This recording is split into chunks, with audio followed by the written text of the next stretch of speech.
44% రిజర్వేషన్లకు వ్యతిరేకంగా కోర్టు నిన్న హైకోర్టు స్టే ఇవ్వడం పట్ల రాష్ట్ర బీసీ ప్రజలంతా జీర్ణం చేసుకోలేకపోతున్నారు. అగ్గాయి మండుతున్నారు వాళ్ళంతా.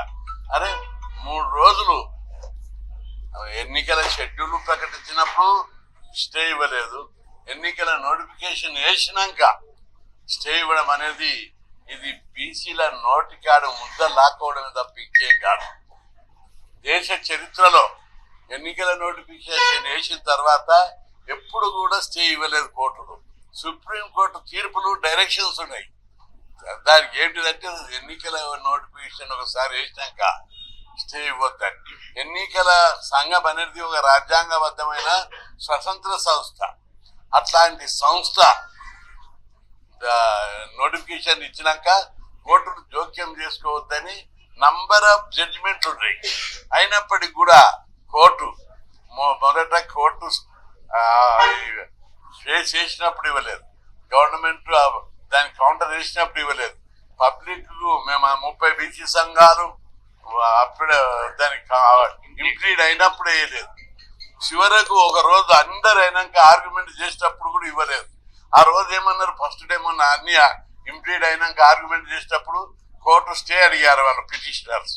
అప్పుడు కోర్టు ఏమన్నది, ఈ దశలో మేము ఇవ్వలేము, ఎన్నికల షెడ్యూల్ ప్రకటించింది అని చెప్పారు. నిన్న ఏ కారణం చేత ఏ అదృశ్య శక్తులు ఇన్ఫ్లుయెన్స్ చేశారు, ఎందుకు ఇచ్చారో దానికి నిరసనగా రాష్ట్ర ప్రజలందరూ కూడా అనేక అనుమానాలు ఉన్నాయి. అగ్గాయి మండుతున్నారు. ఇది బీసీల నోటికాడి అన్న ముద్ద లాక్కోవడం. మేమేం తమాషా ఉందా? బీసీలు అంటే ఇంత చిన్న చూపు, ఇంత నిర్లక్ష్యమా? అరే ఎన్నికల నోటిఫికేషన్ వేసిన చరిత్రలో ఎప్పుడు లేదు. ఒక రిజర్వేషన్లు ఇచ్చినప్పుడే మీరు స్టే ఇవ్వడంలో ఉద్దేశం ఏమిటిదని చెప్పి మేము ప్రశ్నిస్తున్నాం. దీని వెనుక తప్పనిసరి ఏదో కథ నడిచింది. దీన్ని తీవ్రంగా బీసీలంతా జీర్ణించుకోలేకపోతున్నారు. ఇది చాలా తీవ్రమైన విషయం. స్టే ఇవ్వడానికి కూడా బలమైన కారణాలు ఏమి లేవు. ఈ కేసు జీవో వెనుక బలమైనటువంటి హేతుబద్ధమైనటువంటి గ్రౌండ్స్ ఉన్నాయి. ఎవరు కూడా దాన్ని రిజెక్ట్ రాష్ట్ర ప్రజలందరూ గమనించాలి. ఇది అలాంటప్ప జీవో కాదు, చాలా రాజ్యాంగం ప్రకారం వచ్చిన జీవో. రాజ్యాంగంలోని ఆర్టికల్ 243 D6లో రాజ్యాంగం ఏమిచ్చింది? రాష్ట్ర ప్రభుత్వము బీసీ రిజర్వేషన్ నిర్ణయించే అధికారాన్ని రాష్ట్ర ప్రభుత్వానికి ఇచ్చారు. ఇంత స్పష్టంగా అందులో రాజ్యాంగంలో ఉంది. దాన్ని జీవోలో కూడా పేర్కొన్నారు. అయినప్పటికీ కూడా దాంతో పాటు గతంలో వచ్చినటువంటి సుప్రీంకోర్టు తీర్పులను కూడా దృష్టిలో పెట్టుకొని అసెంబ్లీలో చట్టం చేశారు. దాంతో మరింత బలం చేకూరింది. 3వ అంశం, సుప్రీంకోర్టు ఇచ్చినటువంటి విధంగా జనాభా లెక్క తీశారు, డెడికేటెడ్ కమిషన్ వేశారు. ప్రతి స్టేజ్లో సుప్రీంకోర్టు రాజ్యాంగము చట్టాలు అన్ని పరిగణనలోకి తీసుకొని ఈ 42% జీవో జారీ చేశారు. అయినప్పటికీ కూడా కోర్టు ఇచ్చినందుకు రాష్ట్ర ప్రజలు జీర్ణం చేసుకుంటలేరు. నువ్వు స్టే మొదటి రోజు ఇవ్వవు, 2వ రోజు ఇవ్వలేవు, 3వ రోజు ఇవ్వలేదు. ఎన్నికల నోటిఫికేషన్ ఇచ్చినాక అన్నం పెట్టి నోట తినేటప్పుడు గుంజుకుంటున్నారు మీరు. మేము పెట్టమంటే అది వేరే విషయం.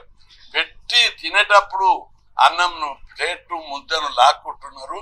ఇది చాలా తీవ్రమైన, ఇది అన్యాయం మీద తిరుగుబాటు కాదు, అవమానం మీద తిరుగుబాటు. అన్యాయాన్ని కొంతవరకు 76 ఏళ్ళు సహించినాం, అవమానాన్ని మాత్రం మేము సహించలేకపోతున్నాం. ఈరోజు రాష్ట్ర వ్యాప్తంగా ధర్నాలు, రస్తారోకోలు, ర్యాలీలు ఎక్కడికక్కడ తీస్తున్నారు.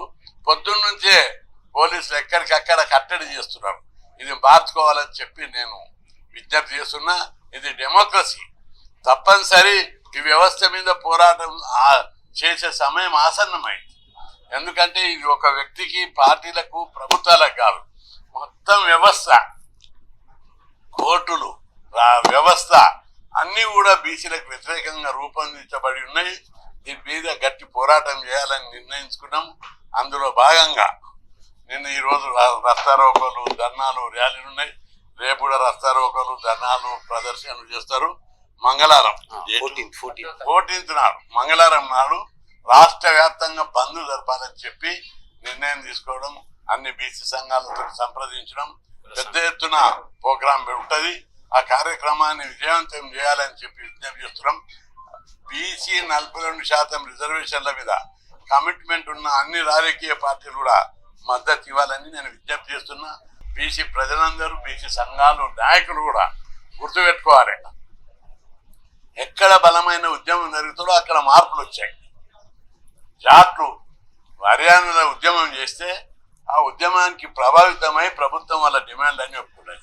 రాజస్థాన్లో గుజ్జాలు, మహారాష్ట్రలో మరాఠాలు వాళ్ళందరూ బలమైన ఉద్యమాలు చేస్తే ప్రభుత్వాలు దిగొచ్చి వాళ్ళ డిమాండ్లు అన్ని ఒప్పుకున్నాయి. ఇక్కడ కూడా మనం ఒక్కసారి ఇప్పుడు ప్రజా ఉద్యమంగా మారిపోయింది. ఓ రూల్రా దీని మీద చర్చ జరుగుతున్నారు, అందరూ టీవీలకు అతకపోయి చూస్తున్నారు ఏమవుతుంది అని. కోర్టు ఇట్లా చేయందంటే తిరుగుబాటుకు సిద్ధమైనరు. పిలిపివు బంధు పిలిపివు అని చెప్పి ప్రజల నుంచి తిరుగుబాటు వచ్చింది. ప్రజల డిమాండ్ మేరకు, ప్రజల యొక్క కోరిక మేరకే ఈ కార్యక్రమం చేపడుతున్నాం. ఆ రోజు పెద్ద ఎత్తున బంధు జరపాలి. అందరూ కూడా దీనికి మద్దతు ఇస్తారని నేను ఆశిస్తున్నా. లేని పక్షంలో ఇంకా ఉద్యమము తీవ్రతరం చేస్తామని కూడా హెచ్చరిస్తున్నా. అగ్రకులాల నాయకులు దీన్ని అడ్డుకోవడానికి ప్రయత్నం చేస్తున్నారు. బిడ్డ ఖబర్దార్, ఎవరు కూడా దీన్ని అడ్డుకోవడానికి ప్రయత్నిస్తే ఎక్కడికక్కడ గ్రామాలలో గతంలో ఏ విధంగా అయితే తరిమి మరి కొట్టి ఎలగొట్టిండ్రో ఈ రోజు మళ్ళీ అదే పరిస్థితి తెచ్చుకోవద్దు. అరే బీసీలు ఇలా ఒక సర్పంచ్ అయితే ఓర్వర్, ఒక ఎంపీటీసీ అయితే ఓర్వర్, ఒక జెడ్పీటీసీ అయితే ఓర్వర్, అరే ఒక ఎమ్మెల్యేలు అయితే ఓర్వర్. 70 సంవత్సరాలు మీరే ఇలా ఎమ్మెల్యేలు అయ్యారు, ఎంపీలు అయ్యారు, ముఖ్యమంత్రులు అయ్యారు. ఈ రోజు మా వాట మీరే తిన్నారు, మీ వాట మీరే తిన్నారు. ఇలా మా వాట మాకు అనేసరికి మీకు ఎక్కడికక్కడ రోషాలు వస్తున్నాయి.